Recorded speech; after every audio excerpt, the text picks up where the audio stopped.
Bonjour à tous, j'espère que vous allez bien. Je suis ravie de vous retrouver pour cette nouvelle astuce aujourd'hui du calendrier de l'Avent Fit and Zen for Christmas. Aujourd'hui, je vais vous parler d'un outil qui est très simple, qui prend à peine 5 minutes par jour et qui peut clairement, considérablement changer votre approche au niveau du corps, vous permettre d'éliminer, vous permettre d'avoir des prises de conscience, de vraiment voir ce qui vous correspond, ce qui vous correspond moins, ce qui vous aide à éliminer ou pas, comment vous gérez vos émotions. Enfin bref, c'est un outil qui est fabuleux, qui est simple et que pourtant, beaucoup d'entre nous ne prenons pas le temps de le faire, de le mettre en place. Moi, chaque fois que je l'ai fait, et là je le fais de nouveau depuis plusieurs semaines, et ça m'aide, mais d'une façon extraordinaire. Ça me permet vraiment de voir ce qui se passe, de voir comment je gère mes émotions, mes soirées, comment j'appréhende finalement chaque journée. Et ça me permet aussi de continuer d'éliminer, de réajuster mon alimentation en fonction de ce qui me correspond, de ce qui me correspond moins, de la façon dont je mange, de l'environnement dans lequel je mange, etc., etc. Et cet outil, eh bien, il est très simple. C'est un carnet de bord.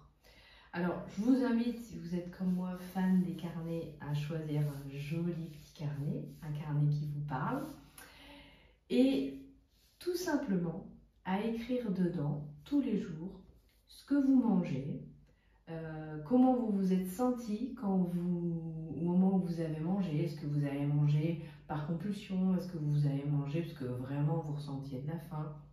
Est-ce que vous avez mangé plus parce que vous étiez avec du monde, etc. Et l'idée, c'est pas de se juger, hein, c'est pas un outil pour venir s'auto-flageller.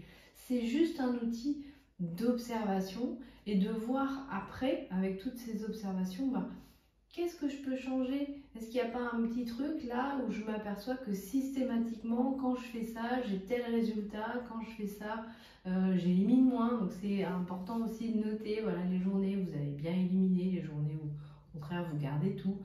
Et ce qui s'est passé à côté dans votre journée. Est-ce que émotionnellement vous avez eu quelque chose de difficile à vivre? Est-ce que vous avez eu du mal à gérer vos émotions ce jour-là? Voilà, et puis de noter aussi, voilà, si vous rajoutez certaines habitudes, notamment par rapport à ce que je vais vous partager tout au long de ce calendrier de l'Avent, notez, tiens, tel jour, j'ai démarré telle habitude, et du coup, j'ai ressenti ça. Voilà, c'est un peu, enfin, c'est votre journal intime avec vous pour prendre le temps d'observer, observer ce qui s'est passé dans votre journée autour de l'alimentation, de votre corps, de la façon dont vous avez bougé, mais aussi autour de vos émotions.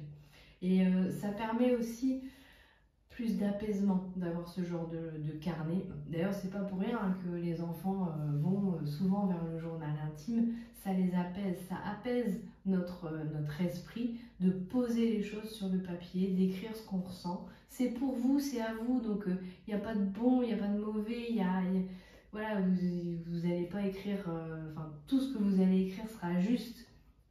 Il vous correspondra et sera ce que vous avez besoin d'écrire au moment où vous l'écrivez. Donc voilà, moi j'aime bien prendre ce carnet-là le matin. Ça prend 5 minutes, 10 minutes si vous êtes créatif et que vous avez beaucoup à livrer, à déverser, à écrire. Mais c'est vraiment un super outil. Et vous pouvez même, au démarrage de votre carnet de bord, prendre peut-être un peu plus de temps pour noter tout ce que vous avez déjà testé, expérimenté, que ce soit des régimes, des changements alimentaires, peu importe. Notez tout ce que vous avez déjà expérimenté et les plus et les moins de tout ce que vous avez déjà expérimenté. Rien que cet exercice-là, ça va vous permettre de prendre conscience de certaines habitudes que peut-être vous avez prises pendant un moment et en fait ça vous faisait du bien et puis pour X raisons vous avez lâché et ça arrive à tout le monde. Peut-être que le fait de l'écrire, de voir ce que ça vous apportait, vous allez peut-être avoir aussi envie de reprendre ces habitudes-là. Donc voilà, c'est mon astuce du jour, avoir un carnet de bord si vous voulez vraiment retrouver à la fois votre silhouette et de la sérénité. Voilà, c'est mon astuce du jour. Je vous dis suite.